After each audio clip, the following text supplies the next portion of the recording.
ఓం నమో భగవతే వాసుదేవాయ. కార్తీక మహాపురాణం 16వ అధ్యాయం. స్తంభద్వీప ప్రశంసం. వశిష్ఠుడు చెబుతున్నాడు, ఓ రాజా, కార్తీక మాసం దామోదరునికి అత్యంత ప్రీతికరమైన మాసం. ఆ మాసమందు స్నాన దాన వ్రతాదులను చేయుట, సాలగ్రామ దానం చేయుట చాలా ముఖ్యము. ఎవరు కార్తీక మాసమందు తనకు శక్తి ఉన్న దానం చెయ్యరో అట్టివారు రౌరవాది నరక బాధలు పొందుదురు. ఈ నెల దినములు తాంబూల దానం చేయువారు చక్రవర్తిగా పుట్టుదురు. ఆ విధంగానే నెల రోజులలో ఏ ఒక్కరోజు విడవకుండా తులసి కోట వద్ద గాని భగవంతుని సన్నిధిని గాని దీపారాధన చేసిన ఎడల సమస్త పాపములు నశించుటయే కాక వైకుంఠ ప్రాప్తి కలుగును. కార్తీక శుద్ధ పౌర్ణమి రోజున నదీ స్నానమాచరించి భగవంతుని సన్నిధి అందు ధూప దీప నైవేద్యాలతో దక్షిణ తాంబూలాదులలో నారీకేల ఫలదానమును చేసిన ఎడల చిరకాలము నుండి సంతతి లేని వారికి పుత్ర సంతానం కలుగును. సంతానం ఉన్నవారు చేసినచో సంతాన నష్టం జరగదు. పుట్టిన బిడ్డలు చిరంజీవులై ఉందురు. ఈ మాసంలో గజస్తంభమునందు ఆకాశ దీపము నుంచిన వారు వైకుంఠమున సకల భోగములు అనుభవింతురు.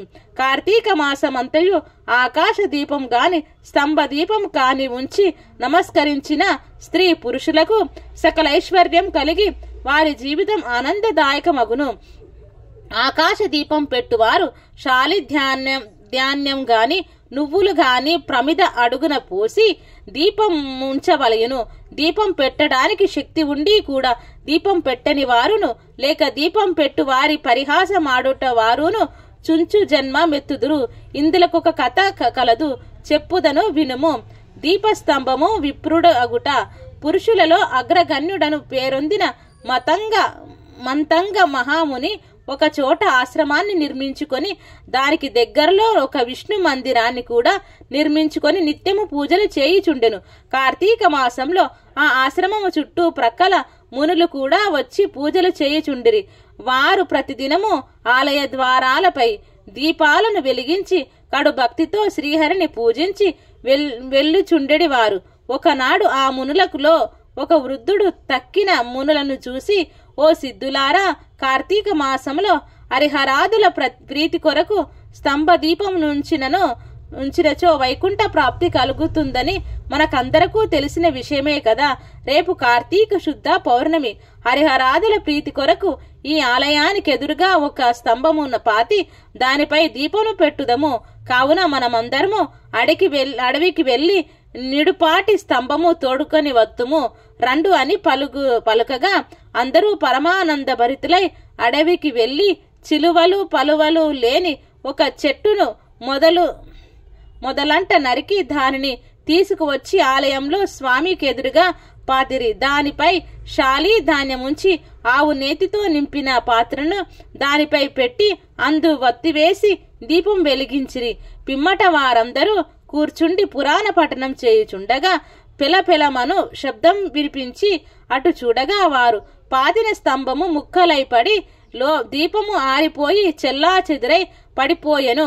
ఆ దృశ్యము చూసి వారందరూ ఆశ్చర్యంతో నిలబడి ఉండరి. అంతలో ఆ స్తంభము నుండి ఒక పురుషుడు బయటకు వచ్చెను. వారతన్ని చూసి, ఓయి, నీవెవడవు? నీవి స్తంభము నుండి ఏల వచ్చితివి?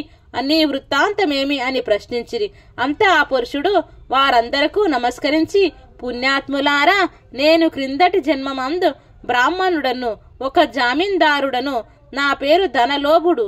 నాకు చాలా ఐశ్వర్యములుండచే మదాంధుడనై న్యాయ విచక్షణను లేక ప్రవర్తించి తిని దుర్బుద్ధుల వాడగుటచే వేదములు చదవక శ్రీహరిని పూజింపక దాన ధర్మాలు చెయ్యక మెలిగి తిని నేను నా పరివారంతో కూర్చుండి ఉన్న సమయముననే విప్రుడైన వచ్చి నన్ను ఆశ్రయించినను. అతనిచే నా కాళ్ళు కడిగించి ఆ నీళ్లు నెత్తి మీద వేసుకోమని చెప్పి నానా దుర్భాషలాడి పంపుచుండెడి వాడను.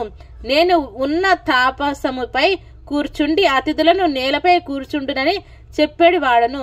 స్త్రీలను పసిపిల్లలను హీనముగా చూచుచుండెడి వాడను.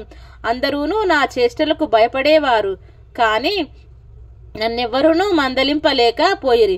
నేను చేయు పాపకార్యములకు అద్దులేకపోయి ఉండేదే.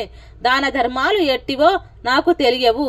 ఇంత దుర్మార్గుడనై పాపినై అవసాన దశలో చనిపోయి ఘోర నరకమును అనుభవించి 1,00,000 జన్మల ముందు కుక్కనై 10,000 జన్మలు కాకినై 5,000 జన్మలు తొండనై 5,000 జన్మలు పేడు పురుగునై తర్వాత వృక్ష జన్మమెత్తి కీ కార్యమునందుండి కూడా నేను చేసిన పాపములకు పోగొట్టుకొనలేకపోతిని. ఇన్నాళ్లకు నీ మీ దయ వలన స్తంభముగానున్న నేను నరరూపం ఎత్తి జన్మాంతర జ్ఞానినైతిని. నా కర్మలన్నయూ మీకు తెలియజేసి తిని నన్ను మన్నింపుడని వేడుకొనెను. ఆ మాటలకి ఆలకించిన మునులందరూ నమితాశ్చర్యం పొందిరి. ఆహా, కార్తీక మాస మహిమ ఎంత గొప్పది!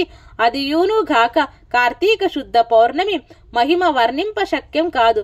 కర్రలు రాళ్ళు స్తంభములు కూడా మన కండ్ల ఎదుట ముక్తి నొందుచున్నవి. వీటన్నింటికన్నా కార్తీక శుద్ధ పౌర్ణమి ఆకాశ దీపం ఉంచిన మనుజునకు వైకుంఠ ప్రాప్తి తప్పక సిద్ధించును. అందువలనే ఈ స్తంభమునకు ముక్తి కలిగిన దని మునులు అనుకోనుచుండగా ఆ పురుషుడా మాటలు ఆలకించి, ముని పుంగవులారా, నాకు ముక్తి కలుగు మార్గమేమైనదా ఉన్నదా కలదా? ఈ జగంబున నెల్లరూను నెట్టుల కర్మ బంధము కలుగును. అది నశించుటెట్లు నా ఈ సంశయము బాపుడని ప్రార్థించెను. అక్కడ ఉన్న మునీశ్వరులందరూను తమలో నొకడగు అంగీరస మునితో, స్వామి, మీరే అతని సంశయమును తీర్చగల సమర్థులు గాన వివరించుడని కోరిరి. అంతా నంగీరసుడిట్లు చెప్పుచున్నాడు. ఇట్లు స్కంద పురాణంతర్గత వశిష్ఠ ప్రోక్త కార్తీక మహత్యమందలి 16వ రోజు పారాయణం సంపూర్ణం. సర్వం శ్రీ లక్ష్మీనారాయణార్పణమస్తు. ఓం శాంతి శాంతి శాంతి.